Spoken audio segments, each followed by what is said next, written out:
વંદે માતરમ વિદ્યાર્થી મિત્રો, આપણે ભણીએ છીએ ચેપ્ટર નંબર 2 પરમાણુનું બંધારણ. આગળ આપણે ઘણી બધી વાત કરી, એની અંદર આપણે કક્ષા કક્ષકોની વાત થોડી થઈ અને એમાં મહત્વપૂર્ણ ક્વોન્ટમ આંક એવો શબ્દ આપણે જોઈ ગયા. તો વિદ્યાર્થી મિત્રો, હવે આપણે એની અંદર આગળ વધવાનું છે અને ચાર ક્વોન્ટમ આંક વિશે ભણવાનું છે. ખૂબ જ આઈએમપી એવી થિયરી છે. તો શરૂ કરીએ આપણે થિયરી, સમય ન બગાડતા. તો આપણે પહેલી થિયરી છે આપણી મુખ્ય ક્વોન્ટમ આંક. મુખ્ય ક્વોન્ટમ આંક, મુખ્ય ક્વોન્ટમ આંક જે ખરો એ આપણે જોવા જઈએ તો એને n દ્વારા દર્શાવવામાં આવે છે. કોના દ્વારા દર્શાવવામાં આવે છે? n દ્વારા દર્શાવવામાં આવે છે. અને એની વેલ્યુ આપણે જોઈએ તો મુખ્ય ક્વોન્ટમ આંકને 1, 2, 3 થી શરૂ કરી જેટલી પૂર્ણાંક સંખ્યા છે ત્યાં સુધી આપણે એને લઈ શકાય છે. તો મુખ્ય ક્વોન્ટમ આંક એકંદરે આપણે n વડે દર્શાવીશું અને એને આપણે 1 થી શરૂ કરી બરાબર 1, 2, 3 થી લઈ ઘણા બધા અનંત સુધી આપણે દર્શાવી શકીએ છીએ. અને મુખ્ય ક્વોન્ટમ આંકને આપણે 0 વડે દર્શાવી શકતા નથી. શું નક્કી કરે આ મુખ્ય ક્વોન્ટમ આંક? આપણે આગળ વાત થઈ એ પ્રમાણે કે ક્વોન્ટમ આંકો જે ખરા એ આપણને કક્ષા કક્ષકો વિશેની અંદરની ખૂબ જ ડિટેલ આપણને આપવાના છે. તો મુખ્ય ક્વોન્ટમ આંકની મદદથી આપણે શું નક્કી કરી શકાય? તો કે ખાસ કરીને મુખ્ય ક્વોન્ટમ આંકની મદદથી કક્ષકનું કદ અને ઉર્જા, આ બે વસ્તુ આપણે મુખ્ય ક્વોન્ટમ આંકની મદદથી નક્કી કરી શકીએ છીએ. બરાબર, અહીંયા કક્ષકનું કદ બરાબર અને કક્ષકની જે છે આપણે એ ઉર્જાનું નક્કી આપણે મુખ્ય ક્વોન્ટમ આંક દ્વારા કરી શકાય છે. અને એમાંય ખાસ કરીને હાઇડ્રોજન જેવી સ્પીસીઝ હોય, જે આપણો હાઇડ્રોજન જે છે અથવા એના જેવા હાઇડ્રોજન અથવા તેના જેવા એક ઇલેક્ટ્રોનિયસ સ્પીસીસ, જેમ કે કદાચ આપણે એવું ઉદાહરણ લેવું હોય કે એક ઇલેક્ટ્રોનિક સ્પીસીસ કયા કયા હોય, તો કે He હિલિયમ +1 બરાબર, એના પછી લિથિયમ +2, એવા જેમાં એક જ ઇલેક્ટ્રોન હોય એ લોકો માટે તો મુખ્ય ક્વોન્ટમ આંક ખૂબ એટલે ખૂબ જ મહત્વનો છે. આ લોકો માટે મુખ્ય ક્વોન્ટમ આંક n દ્વારા જ આપણે એમ કહી શકાય કે એને વર્ણન કરી શકાય છે. એની ઉર્જા અને કક્ષકનું કદ માત્ર ને માત્ર આ એક જ ક્વોન્ટમ આંક ઉપર આધાર રાખે છે અને છે મુખ્ય ક્વોન્ટમ આંક n. બરાબર, આવી જે એક ઇલેક્ટ્રોનિક સ્પીસીસ માટે તો ખાસ ખૂબ એટલે ખૂબ જ મહત્વનું હોય છે. બરાબર, મુખ્ય ક્વોન્ટમ આંક કોષની ઓળખ આપે છે. કોષ બરાબર, મુખ્ય ક્વોન્ટમ આંક આપણે જોવા જઈએ તો આ જે મુખ્ય ક્વોન્ટમ આંક જે ખરો ક્વોન્ટમ આંક એ કોષની ઓળખ આપે છે.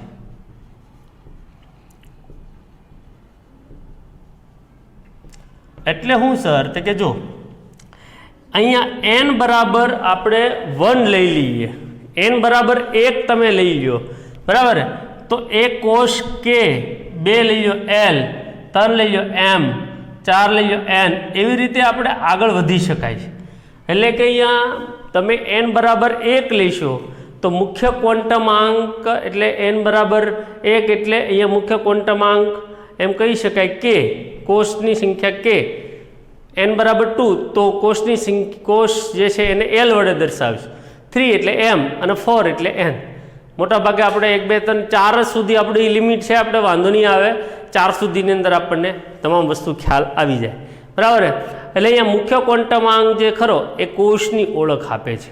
શું આપે છે? કોષની ઓળખ આપે છે. બરાબર, પાછું બીજું એક વાત, એનના મૂલ્યના વધારા સાથે માન્ય કક્ષકોની સંખ્યા પણ વધે. એનનું મૂલ્ય આપણે વધે બરાબર, એનનું મૂલ્ય વધે તો આપણને કક્ષકોની સંખ્યા પણ વધે છે. કક્ષકોની સંખ્યા વધે છે. એનના મૂલ્યના વધારા સાથે અહીંયા કક્ષકોની સંખ્યા પણ આપણે વધતી હોય છે. બરાબર, તેમને n² વડે દર્શાવે. એ આપણે કુલ કક્ષકો શોધવી છે. કુલ કક્ષકો બરાબર, કુલ કક્ષકો તમારે શોધવી હોય, કુલ કક્ષકોની સંખ્યા જો આપણે શોધવાની થાય તો એ થશે આપણે n² બરાબર કુલ કક્ષકોની સંખ્યા થાય અને ઇલેક્ટ્રોનની સંખ્યા જે છે, ઇલેક્ટ્રોનની સંખ્યા શોધવી છે તો 2n² વડે આપણે ઇલેક્ટ્રોનની સંખ્યા પણ શોધી શકીશું. તો આ રીતે બી આપણે એમ કહી શકાય કે મુખ્ય ક્વોન્ટમાંક મહત્વનો છે. બરાબર ને? શું કીધું મેં કે કુલ કક્ષકોની સંખ્યા શોધવી હોય તો n² દ્વારા શોધાય, અને ઇલેક્ટ્રોનની કુલ સંખ્યા શોધવી હોય તો આપણે એમ કહી શકાય કે 2n² દ્વારા શોધી શકાય. આપેલા એનના મૂલ્ય માટેની બધી જ કક્ષકોમાં પરમાણુનો એક જ કોષ હોય છે, અને આપણે એને નીચે વડે આપણે આમ દર્શાવી શકાય. ઓકે, મુખ્ય ક્વોન્ટમાંક એનના વધારા સાથે કક્ષકનું કદ વધે. એનનું મૂલ્ય વધે એટલે કક્ષકોની સંખ્યા વધે તો કદ એ વધે. શું થાય? કદમાં શું થાય? વધારો થાય છે. એટલે એન વધે તો કક્ષકોનું કદ વધે. હમણાં આપણે જોઈશું કદ વધે, અને એની સાથે સાથે ઇલેક્ટ્રોન કેન્દ્રથી દૂર જતો જાય. કેન્દ્રથી શું થાય? દૂર જાય છે. બરાબર? એટલે કે કેન્દ્રનો પ્રભાવથી ઇલેક્ટ્રોન દૂર આપણને શું થાય? જાય છે. બરાબર? ધનભાર ધરાવતા કેન્દ્રથી ઋણભાર ધરાવતા ઇલેક્ટ્રોનને ખસેડવા માટે ઉર્જાની જરૂર પડે છે, અને તેથી એના વધારા સાથે વધારે ઉર્જાની જરૂર પડશે. એના વધારા સાથે ઉર્જાની જરૂર કેવી પડશે? આપણને વધારે પડશે. બરાબર? એ આપણે મુખ્ય ક્વોન્ટમાંક વડે દર્શાવી શકાય છે. હું તમને અહીંયા એક નાનું એવું કોષ્ટક દ્વારા સમજાવીશ કે કઈ રીતે આપણે એની અંદર થાય છે. બરાબર? માની લો કે અહીંયા n લઈ લો, તો અહીંયા કોષ લઈ લો, કોષ, અહીંયા કક્ષકો લઈ લો, કક્ષકો. બરાબર? અને ચોથું આપણે ખાનું લઈ લઈશ કુલ કક્ષકોના પ્રકાર આવડા, અને ચોથા ખાનાની અંદર કુલ કક્ષકોની સંખ્યા, અને લાસ્ટ ખાનો છે કુલ ઇલેક્ટ્રોનની સંખ્યા. કક્ષકોની સંખ્યાને આપણે n² વડે દર્શાવીશું, ઇલેક્ટ્રોનની સંખ્યાને 2n² વડે દર્શાવ.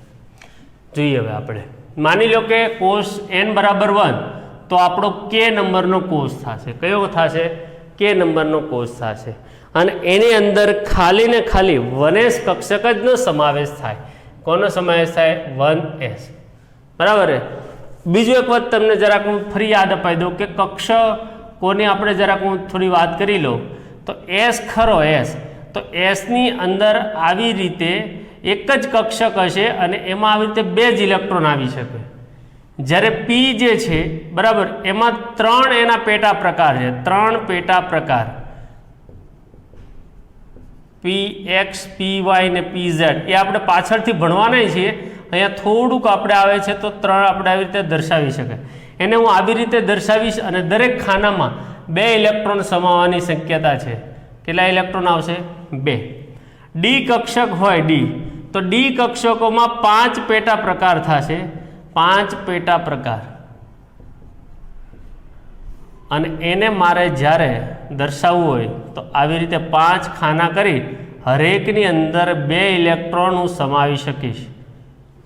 જ્યારે એફ કક્ષક હોય, એફ કક્ષક, તો એના 7 પેટા પ્રકાર થાય. 7 પેટા પ્રકાર, યાદ રાખજો આ બધી વસ્તુ. તો અહીંયા મારે 7 ખાના દોરવા પડે.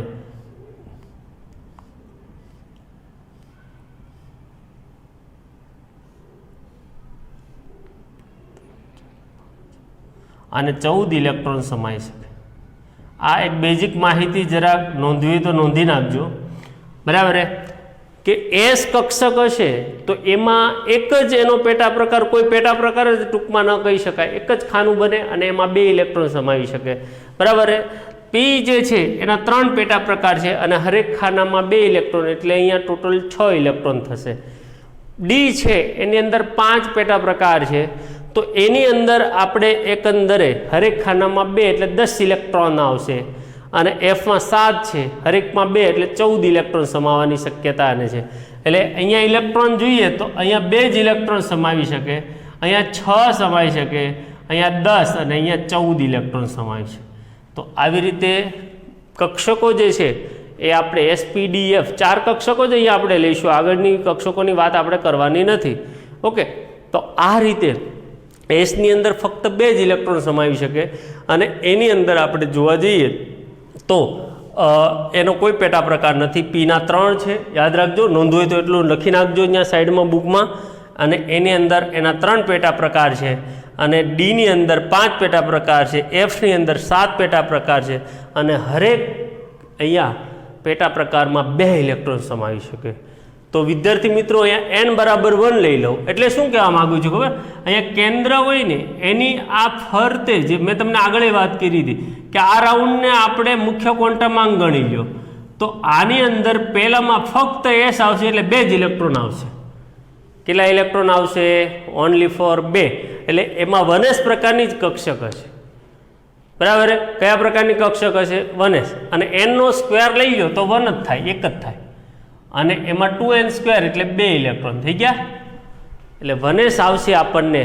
1p નામનું કોઈ નહીં આવે, 1d નહીં આવે, એવું કશું જ નહીં આવે. n બરાબર 2 તો અહીંયા k પછી l આવશે. હવે આની અંદર 2s અને 2p એમ બંને આવશે, 2s અને 2p. અને એની અંદર મારે કુલ કક્ષકો શોધવી હોય તો જો હું આમ ગણતરી કરી શકું, એક અહીંયા 1 પેટા પ્રકાર સાથે ગણો, 1 2 3 ને 4 થવી જોઈએ. આપણે 2 છે, બરાબર? તો એની કુલ કક્ષકોની સંખ્યા n સ્ક્વેર એટલે કેટલી થાય? 4 થાય. યસ. અને ઇલેક્ટ્રોન કેટલા થાય? 8. ગણો અહીંયા બી 8 થશે. 2 4 5 6 7 ને 8. બરાબર? હવે આપણે n બરાબર 3 લઈ લઈએ તો KLM, તો અહીંયા આવશે 2s 2p. બરાબર? અને અહીંયા આપણે એમ કહી શકીએ n બરાબર 3 એટલે અહીંયા 3s 3p અને 3d, એટલે કે d ને પણ લઈ લેવાની. તો કેટલા તમે જો કેટલી કક્ષકો થાય? 1 2 3 4 5 6 7 8 ને 9 થવી જોઈએ. તો કરો વર્ગ, 3 નો વર્ગ 9. યસ, આપણે સાચા છીએ. અને અહીંયા આપણે આવશે 18, 9 દુના 18. બરાબર? એટલે કે અહીંયા આ ત્રીજા રાઉન્ડની અંદર મારે ટોટલ 18 ઇલેક્ટ્રોન અહીંયા દોરવાના થાય. ઓકે. અને પછી જો આપણે n બરાબર 4 લઈએ તો KLMN, તો 4s 4p 4d અને 4f.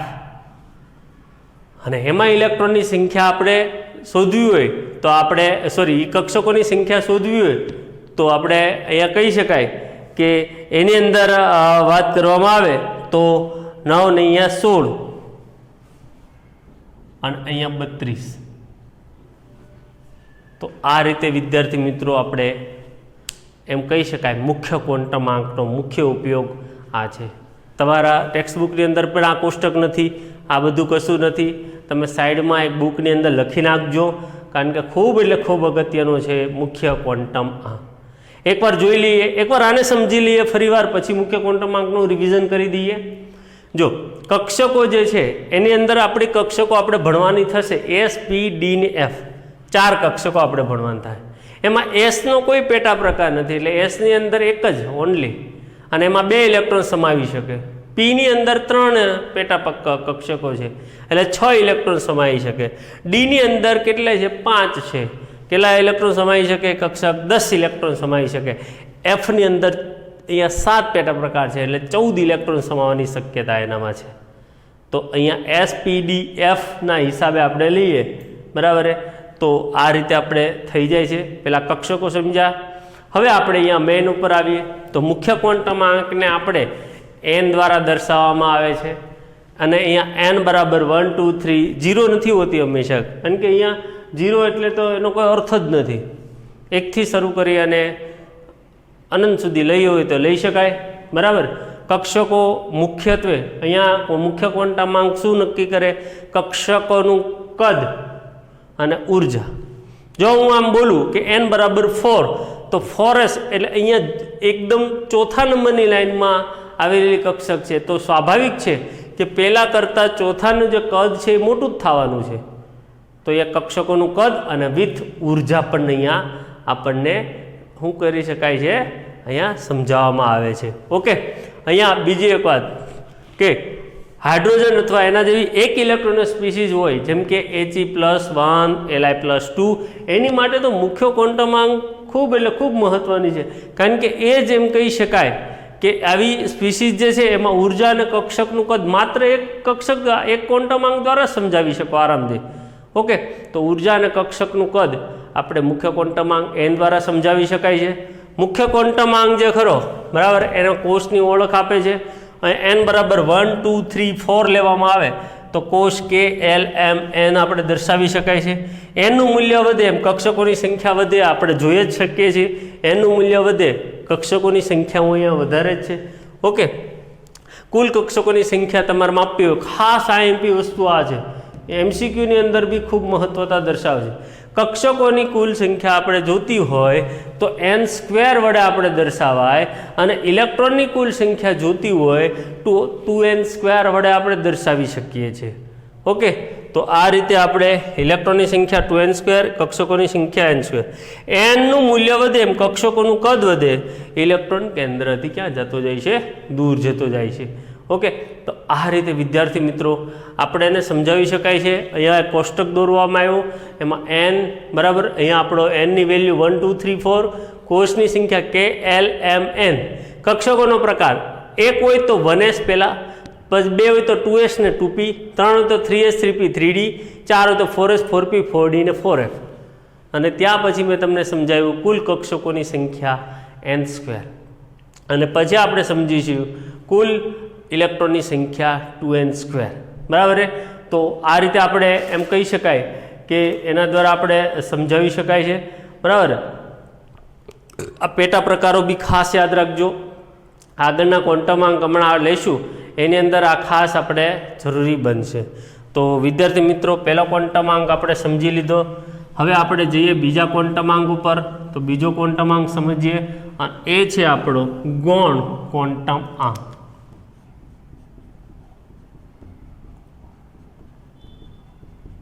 અથવા તો એનું બીજું નામ લખવું હોય તો લખી શકાય કોણીય વેગમાન અથવા કક્ષકીય કોણીય વેગમાન. કક્ષક કોણીય વેગમાન ક્વોન્ટમાંક. આને તમે L વડે દર્શાવી શકાય. કોના વડે દર્શાવી શકાય? L. હવે અહીંયા L ની વેલ્યુ કેટલી? બરાબર. L જે છે એની વેલ્યુ કેટલી? તો એ વસ્તુ આપણે એમ કહી શકાય કે કેમ અહીંયા n બરાબર 1 લીધો, તો L બરાબર શું લેવાનું? તો કે જે તમે n લીધો ને એના -1 કરીને લેવાનું. બરાબર. હમણાં આપણે સમજીશું કઈ રીતે. આપણે L લેવો હોય, L ની વેલ્યુ ક્યાં સુધી? તો કે L ની વેલ્યુ અહીંયા લેવું હોય તો એમ લખી શકાય 0 થી શરૂ કરીને n-1 સુધી. બરાબર. હંમેશા L છે એ n કરતાં નાનો જ હશે. n કરતાં કેવો હશે? નાનો. ઓકે, બીજી એક વાત, જેમ આ ભાઈ કક્ષકનું કદ અને ઉર્જા નક્કી કરે, તો આની મદદથી તમે શું નક્કી કરી શકાય કે આની મદદથી કક્ષકના ત્રિપરિમાણીય આકાર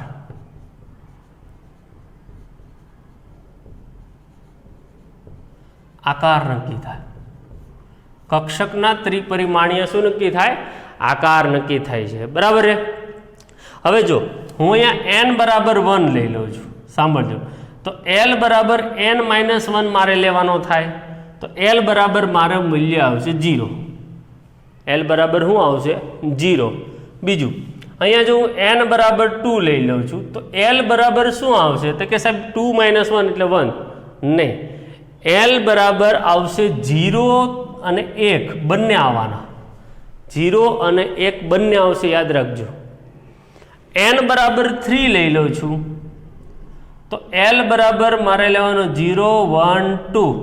n બરાબર જો હું 4 લઈશ તો L બરાબર લેવાનો 0 1 2 ને 3. એટલું ખાસ યાદ રાખજો વિદ્યાર્થી મિત્રો કે અહીંયા તમારી વેલ્યુ n ની વેલ્યુ કરતાં L ની વેલ્યુ મોટી હોય નહીં. બરાબર. હા, તમે એક વસ્તુ જોઈ શકાય. અહીંયા 1 છે તો આ જો 1 થઈ ગયો 1. અહીંયા 2 છે તો 1 અને 2 છે 2. અહીંયા 3 છે તો 1 2 ને 3. 4 છે તો 1 2 3 ને 4. પણ અહીંયા n બરાબર 4 ને L બરાબર 4 કોઈ દિવસ શક્ય બનશે નહીં. બરાબર. આ લોકો શું નક્કી કરી શકાય છે કે દરેક કોષ એક અથવા વધુ પેટા સ્તર દર્શાવે. હમણાં જ મેં દર્શાવ્યું હતું એસને એક પેટા સ્તર નથી, બરાબર. અને અહીંયા એમ કહી શકાય કે પીને કેટલા છે, 3 છે, બરાબર. તો એ પેટા સ્તર દર્શાવે કઈ રીતે, ચાલો આપણે જોઈએ કઈ રીતે દર્શાવે છે. તો કે જો તમે L બરાબર 0 લ્યો, બરાબર, તો S કક્ષક થાય, 1 લ્યો તો P કક્ષક થાય, 2 લ્યો તો આપણી અહીંયા D કક્ષક થાય, અને 3 લ્યો તો F કક્ષક થાય. આ બીજો અગત્યનો પોઈન્ટ એક આ છે, આને બી યાદ રાખજો. આની કરતાં થોડુંક જુદો પડે છે. આ L બરાબર 0, 1, 2, 3, 4, 5, બરાબર, તો S, P, D, F, G, H કરીને લઈ શકાય, પરંતુ આપણે એટલું બધું આગળ આવતું નથી, બરાબર. જો n બરાબર 1 લઈ લઈએ તો L બરાબર 0 એટલે શું કહી શકાય, તો કે ભાઈ અહીંયા આપણા માટે 0 એટલે કઈ કક્ષક, S ને, તો અહીંયા લખી શકાય 1s કક્ષક. ખાલી કઈ લખી શકાય યાદ રાખજો, 1s. આગળ છે, આગળની વેલ્યુ એ મુખ્ય ક્વોન્ટમાંક અને પાછળની વેલ્યુ એ L નું વેલ્યુ દર્શાવે. n બરાબર 2 તો L બરાબર 0 અને 1 એવું લખી શકાય. એટલે હું આને જરાક આવી રીતે આમ લખું એટલે વધારે તમને ખ્યાલ આવશે, બરાબર, કે L બરાબર 0 એ લખાય અને L બરાબર 1 પણ લખાય. તો આ બેને ભેગા કરો તો 2s, અને 2 અને 1 ને ભેગા કરો તો 2p, રાઈટ. n બરાબર 3 લઈ લો તો L ની વેલ્યુ કેટલી આવશે, L બરાબર 0 એ લખાય, 1 એ લખાય ને 2 લખાય. તો શું થશે, 3s, 3p અને 3d આટલું લખી શકાય. ખ્યાલ આવ્યો ને તમને, બરાબર. અહીંયા આપણે n બરાબર 4 લઈ લઉં છું, તો n બરાબર 4 લઈએ તો L બરાબર 0, 1, 2, 3, તો અહીંયા લખી શકાય 4s, 4p, 4d અને 4f. તો આ રીતે આગળની વેલ્યુ તમારો મુખ્ય ક્વોન્ટમાંક દર્શાવે ને પાછળની વેલ્યુ તમને અહીંયા કોણીય વેગમાન ક્વોન્ટમાંક દર્શાવે છે, બરાબર. તો કોઈ કક્ષક P કક્ષક છે તો એમાં L ની વેલ્યુ કેટલી, તો કે સાહેબ L ની વેલ્યુ 1, યાદ રાખજો, બરાબર. કોઈ આપણે એમ લેવામાં આવે કે માની લો કે તમને એમ પૂછવામાં આવે, એક ઉદાહરણ લઈ લો કે 3D ની અંદર મને મુખ્ય ક્વોન્ટમાંક અને n અને L ની વેલ્યુ શોધીને બતાવો. તો વિદ્યાર્થી મિત્રો હમણાં જ હું બોલ્યો કે n બરાબર તો કે અહીંયા 3 આવશે, અને L બરાબર તો કે D માટે તમે જુઓ તો D માટે મેં અહીંયા લખ્યું, તો આપણે અહીંયા લખીએ, ફરી પાછું સાફ કરી નાખ્યું, બરાબર. 0, 1, 2, 3, 4, તો આપણે S, P, D, F, G, તો D માટે આપણે અહીંયા 2 લઈએ છીએ. ખ્યાલ આવ્યો? અથવા હું તમને એમ બોલું કે જો અહીંયા મુખ્ય ક્વોન્ટમ આંક n બરાબર, બરાબર, આવી રીતે એક બીજો MCQ પણ બને, n બરાબર 4, બરાબર, અને L બરાબર 3, તો કઈ કક્ષક થશે, તમે જ વિચારો કઈ થાય, વિચારો, 4f કક્ષક થાય. કઈ થાય, 4f. આવા MCQ બી તમને પૂછવામાં આવે, બરાબર. તો આ રીતે વિદ્યાર્થી મિત્રો આપણો મસ્ત એવો બીજો ગૌણ ક્વોન્ટમાંક અથવા તો કોણીય વેગમાન, કક્ષક કોણીય વેગમાન ક્વોન્ટમાંકની મદદથી આપણે આવા MCQ સોલ્વ કરી શકશું. L વડે દર્શાવવામાં આવે છે. L ની વેલ્યુ હંમેશા n-1 પ્રકારની જ હોય છે, અને અહીંયા L બરાબર 0 તો S, 1 તો P, 2 તો D, બરાબર. પહેલાં કરતાં એક અહીંયા તમે જો પહેલાં કરતાં 0થી શરૂ કરવાની છે, ને અહીંયા n બરાબર 1થી શરૂ કરી. આમાં ઘણા લોકો ખૂબ ભૂલ કરે. અહીંયા L ની વેલ્યુ 1થી શરૂ કરે, 1, 2, 3, 4 SPDF એવી રીતે બોલે, ખોટું છે. 0, 1, 2, 3 લેવાનું છે. 0 એટલે S, 1 એટલે P, 2 એટલે D, બરાબર. ન ખ્યાલ આવે તો સાઈડમાં પેજમાં લખી નાખો ને રફ કામ ઉપર, તો જ MCQ સોલ્વ થશે. તો આ રીતે એને દર્શાવવામાં આવે છે, બરાબર. એને આપણે કહેવામાં આવે છે, અને એને મદદથી કક્ષકોનો ત્રિપરિમાણીય આકાર નક્કી થશે. SPDF કક્ષક આપણે એને બોલી શકશું. તો આ રીતે બીજો ક્વોન્ટમાંક જે છે એ સરસ મજાનો ક્વોન્ટમાંક આપણે અહીંયા પૂર્ણ કર્યો. ઓકે, તો આ રીતે આપણે જોઈ શકાય છે. હવે આપણે એના પછીનો મહત્ત્વનો એવો ત્રીજો ક્વોન્ટમાંક ભણીએ, એ છે ચુંબકીય ક્વોન્ટમ આંક.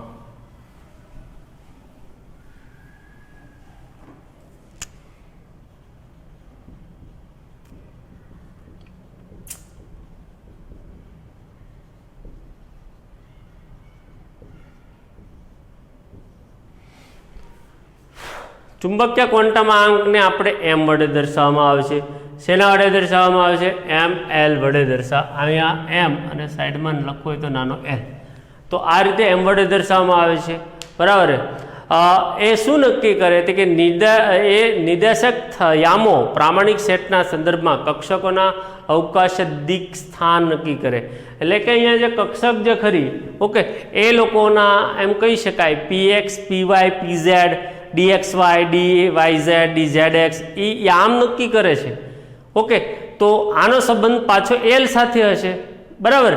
એમએલની વેલ્યુ શોધવી હોય એમએલની વેલ્યુ તો હંમેશા એની વેલ્યુ એલ સાથે સંબંધ દર્શાવે તો એની વેલ્યુ થશે 2l + 1. એવી રીતે આપણે એને કુલ વેલ્યુ ગણી શકાય છે. બરાબર. એટલે કે અહીંયા એમની વેલ્યુ જે ખરી એ એમની વેલ્યુ માટે આપણે ટોટલ એમ દર્શાવી શકાય કે 2l + 1. જોઈએ આપણે એટલે સમજી ખ્યાલ આવશે. જો અહીંયા એલ બરાબર 0 લો તો એમએલની વેલ્યુ શું થાય તો કે ભાઈ અહીંયા મેં શું કીધું કે 2l + 1 પ્રમાણે તમારે ગણવાની. એટલે કે અહીંયા 0 લઈ લઈએ તો 1 થઈ ગઈ. 1 એટલે કે અહીંયા 0 એટલે આપણી કઈ કક્ષક થાય? એસ. તો એનો પેટા પ્રકાર કોઈ છે તે કે નહીં? એક જ છે પોતે. એટલે અહીંયા ટોટલ વેલ્યુ કેટલી થાય? +1. ઓકે. એલ બરાબર 0 તો એમએલના મૂલ્ય જે છે એની વેલ્યુ એકંદરે એમ થઈ શકાય કે 0 આપણે લખીએ 12 + 1 કુલ વેલ્યુ આપણે 12 + 1 લઈએ એટલે 1 જ. ઓકે ચાલો બીજું લઈ લઈએ કે અહીંયા એલ બરાબર 1 લઈ લઈએ તો અહીંયા 1 લખો તો 2 + 1 એટલે અહીંયા +3. તો તમને ખબર છે કે અહીંયા પી કક્ષકની વાત થાય તો પીએક્સ, પીવાય ને પીઝેડ 3 પેટા કક્ષક છે જ. ખ્યાલ આવ્યો તમને વાતને? બરાબર. તો આ રીતે આપણે કહી શકાય. અથવા તો અહીંયા એવું બી લખવું હોય તો લખી શકાય કે ml બરાબર -l 0 અને +l આવું લખાય છે. એ આમ સ્વરૂપમાં લખવા માટે.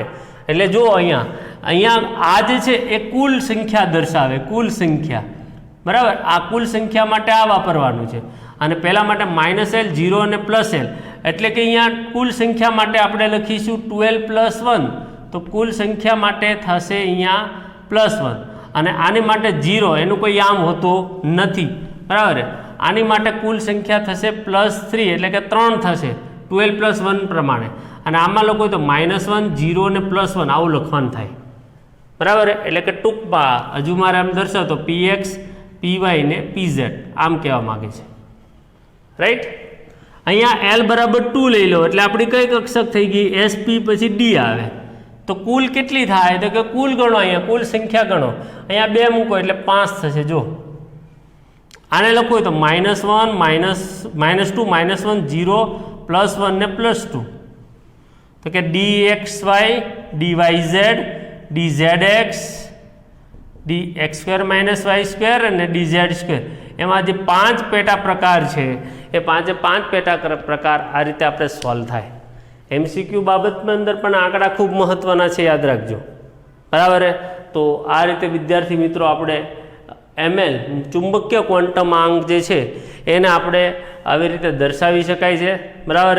તમને ત્યાં આપણે આપેલી કોષ્ટકમાં આપેલું પણ છે એ રીતે બી દર્શાવી શકો. અને આ રીતે MCQ માટે ખાસ અગત્યની છે. બરાબર. કેવી રીતે MCQ આવે 3ની મદદથી હું તમને શીખવાડું કે n બરાબર 2, l બરાબર 0, m બરાબર 0 કઈ કક્ષક નીચેનામાંથી છે એમ કરીને તમને અહીંયા 4 ઓપ્શન આપે 2p, 2s, 2d અને 2f. ચાલો ABCD A B C અને D. ચાલો વિચારો કયો જવાબ આવશે? તો કે સાહેબ જો અહીંયા n બરાબર 2 એટલે આ બધાની આગળ 2 હોવો જોઈએ. તો મેં ઓપ્શનમાં બધા આગળ 2 છે. l બરાબર 0 એટલે s કક્ષક એટલે આ 2s અને m બરાબર પણ 0 છે એટલે 2s કક્ષકની પણ વાત થાય. આવો બીજો જ MCQ હું જરા લઈ લઉં છું. n બરાબર અહીંયા લઉં છું મેં 3. બરાબર. અહીંયા l બરાબર હું લઈશ 1. ઓકે. અને આની માટે હું લઈશ -1. ઓકે. ચાલો અને ઓપ્શન કંઈક આ રીતનો આપીશ 3s 3p 4s 4p. ચાલો વિચારો A B C અને D. તો કે જો n બરાબર 3 છે એટલે આ બે જ આવશે, આનો કોઈ વિચાર આવશે નહીં કારણ કે આગળ 4 છે. l બરાબર 1 છે એટલે સ્વાભાવિક છે કે p કક્ષક આવશે. અને આપણને ખબર છે કે l બરાબર 1 હોય તો m બરાબર -1 0 અને +1 થાય. ઓકે, તો આ કક્ષક આવી શકે. આવા MCQ આવા ઘણા બધા MCQ શક્ય બને. આપણે રેફરન્સ બુકોની અંદર તમારે જાતે પ્રેક્ટિસ દ્વારા પણ આવા MCQ સોલ્વ કરવાના રહેશે. રાઈટ. બીજું આપણે હજુ એક ઉદાહરણ લેવું હોય તો લખી શકાય કે n બરાબર 4 બરાબર, l બરાબર 5 અને m બરાબર -4. તો નીચેનામાંથી કઈ આવે? 4s, b છે 4p, d છે abc છે 4d અને d લખી દેવામાં આવશે 4f. કઈ આવશે આમાંથી? વિચારો. અચ્છા, બહુ બધા વિચાર્યું છે, ઘણું બધું કીધું છે કે 4 છે બરાબર તો આવશે, પરંતુ અહીંયા તમે જુઓ l બરાબર 5 છે એટલે આમાંથી એક પણ જવાબ આવશે નહીં. કારણ કે મેં હમણાં જ હું બોલ્યો એલની વેલ્યુ કોઈ દિવસ n કરતાં મોટી થવી જોઈએ નહીં, એટલે આમાં કોઈ કક્ષક બનવાની નથી. તો આવા MCQ આવશે બધા, તમે જાતે બી સોલ્વ કરી શકશો. રેફરન્સ બુકોની અંદર આવા MCQ પડેલા હશે બરાબર, એ જાતે પણ આપણે સોલ્વ કરવાના રહેશે. તો આ રીતે